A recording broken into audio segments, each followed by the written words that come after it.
Okay guys, welcome back na naman sa aking YouTube channel. No? So bukas update kay Nightcrow starting yan 7 AM ng umaga hanggang 9:20 AM ng umaga pa rin. So ano ba yung mga main updates? So una-una, 16 new events will be introduced. Madami-dami to guys. Pangalawa, Battlefront event collection will be updated and renewed. So mawawala na yung natin, collection. So manghihina tayo bukas pero mabilis naman yan ma-farm kung katulad lang din dati yung chess. Okay, so yung pangatlo, new stages added to the third page of Spell Infusion. So maganda yan mga bossing, ito yan. Based dito sa core, magbibigay yan ng damage reduction, 20. So ang kailangan ng materials niyan ay yung Magic Frost Crystal tsaka Morion. So possible na tumaas at umangat yung Morion bukas kasi nga kukunin agad ng mga kuya yan. May depth kasi dito guys therefore, ayan, reduce tech damage, base damage. So maraming ignore, damage reduction guys, meron na. 1-25, hindi ko alam kung pareho yan ha. Critical hit. Tapos, stun resistance, stun hit, binding hit chance, damage taken. Okay? So, yun lang naman yun mga bossing. Kailangan level 53, 54, and 54. So, kung 55 ka na, third class ka, ma-unlock mo na to. So, dagdag GR yan guys. Kaya yung mga alt natin possible na mag 250 GR na dahil dito. Malaki bigay ng GR nito mga bossing. Okay? So, dako tayo dito sa potential material crafting added. So, hindi ko alam to mga boss. So, abangan na lang natin to bukas. Kasi hindi naman ako masyadong nagpo-potential.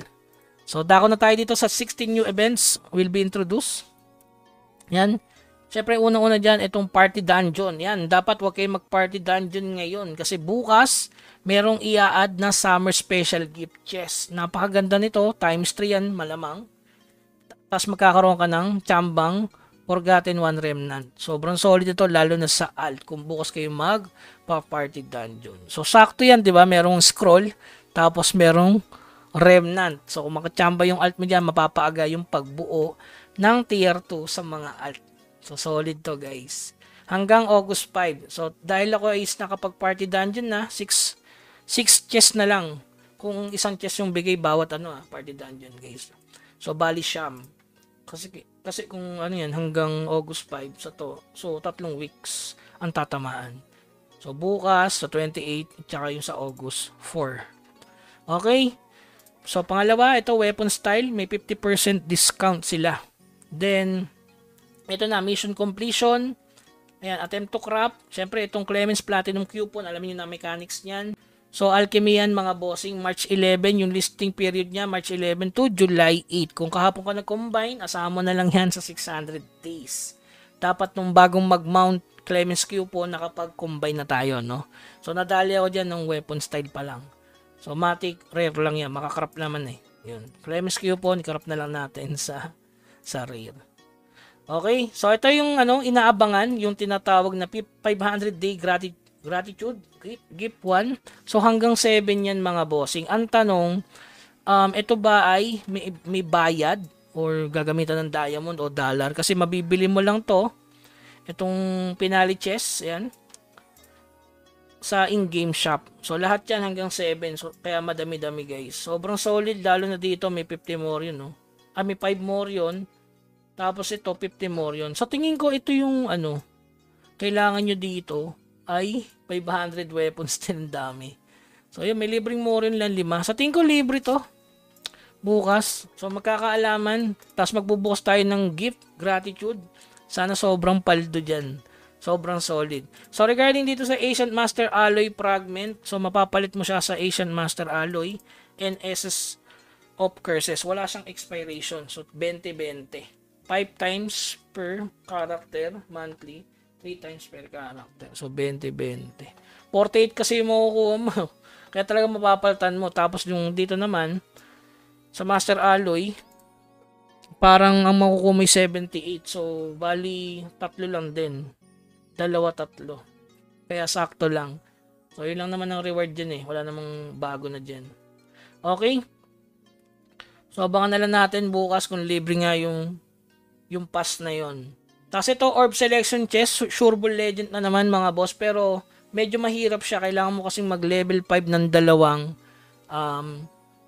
glider or kaya mount. Itatrans mo siya tapos level 5. So, ilang orb selection ang kailangan bukas? 37 pieces lang, guys. Kasi ito, total is 47. Okay? So, kailangan, 43. 43 to. Kaya 37 lang ang kailangan mo. Pag binilang mo yan sa 11,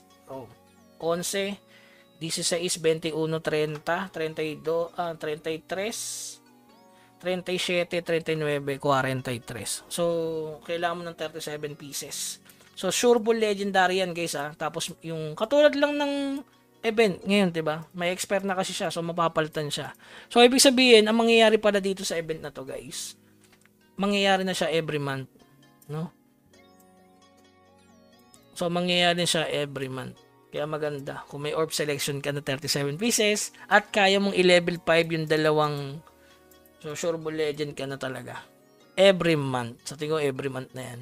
Tapos ito, syempre, weapon style. Sasalihan mo bukas, napaka-solid. At eto na, guys, ang pinaka-gusto ko sa ginawa ni Nycros, yung Ice Cream Yummy. Nagbigay sila ng total 250 pieces na Ice Cream Yummy. So, pwede mo kunin dyan bawat alt, yung yarn na 2 piraso. 250 pieces to, guys. Pwedeng glider kunin ng alt mo, gusto mo magka-glider na legend, or Ice Cream Yummy. Ay, yung yarn pala, sorry. Okay, so ano lang yung notice na ino-note ko sa inyo, guys. Bukas, wala na yung reward sa Summer Treasure Chest. Kasi itong Guild Dungeon, nung last event, July 8 hanggang July 22 before update, mawawala na to, mga boss. Okay? Tapos, syempre, yung drop ng ice cream hanggang July 29 pa rin, mga boss. Ayan, July 29, halimbawa sa GD, yung ice cream yummy doon ng 20 pieces, same as is pa rin yun. Okay? So, ito naman nakalagay dyan, Clear the guild dungeon hanggang 29. Pati sa party dungeon. Kaya kung nakapag-party dungeon ka na kanina, talagang ganun. Bawi na lang tayo next update dito kay Nycros. Okay, so yun lamang, guys. Keep grinding. Huwag kalimutan mag-subscribe sa ating channel. Hanggang sa muli. Paalam.